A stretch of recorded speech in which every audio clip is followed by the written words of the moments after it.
Every woman is different, right? So is there such a thing as a blueprint for what should be a healthy period for you to maximize your chances of falling pregnant? Yes, there is.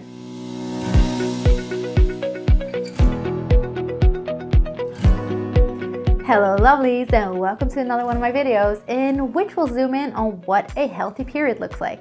And now really it doesn't matter if you're trying to conceive or not. We want your period to look like what I'm about to tell you. But it's even more important that you have this healthy period when you are trying to fall pregnant naturally. So let's talk about right away, what are the characteristics? We want your period to start right away. We don't want any stuttering, so no spotting. If there is spotting, that actually doesn't belong to your new cycle. It belongs to your previous cycle, and it says something about your progesterone levels. I've got some videos on progesterone issues. Go and have a look on my channel or click on the cards up above. So we don't want the stuttering, no spotting before your period starts. We want a full flow right away. Then we want this flow to be there about 4 days. If it's 3 days or shorter, that is an issue. We want it about to be 4 days. If it's 5 days, that's okay, as long as it's a decent flow. It keeps on coming.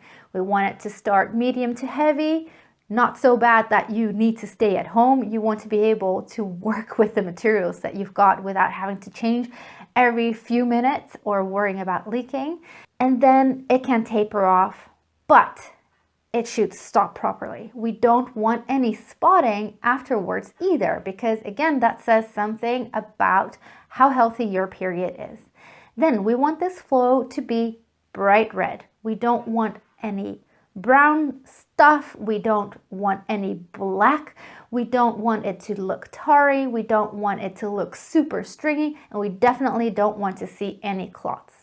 Now, of course, a little bit of those things, that's fine. There's going to be some variation, but you know what to look out for. And then last, but definitely not least, and something that a lot of women don't know, there shouldn't be any pain. We don't want any PMS symptoms before your period, during, or after. We don't want you cramping. We don't want you having headaches. If your body is telling you to slow down and maybe eat something different that you're used to, sleep a bit more, drink a little bit more water, that's all fine. That's your body telling you to take care of you. But if you are craving chocolate, you are breaking out, you're doubling over, you need painkillers, you can't go into school or work, those are all signs that your period really isn't healthy. And now what does this tell us if your period isn't like the blueprint I just described? That can say something about your hormone levels. You may not have enough of one thing or not enough of another, or more importantly, there may not be a proper balance. And when that's the case, that can have implications for how healthy the eggs are that you're releasing. If you are ovulating at all, it can say something about the health and the thickness of your uterine lining to receive an embryo. But it can also say something about maybe ongoing inflammation in your body. Maybe you're deficient in some nutrients. Maybe there's an autoimmune issue going on.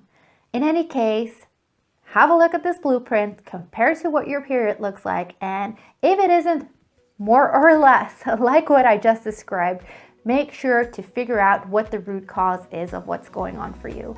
One of the easy ways to figure that out is by charting your cycle, and you can learn how to do that with my free Basics to Fertility Charting course. And if you want to learn why you might be having late periods, click on the video on your screen right now. And in the meantime, see you in the next video. Bye!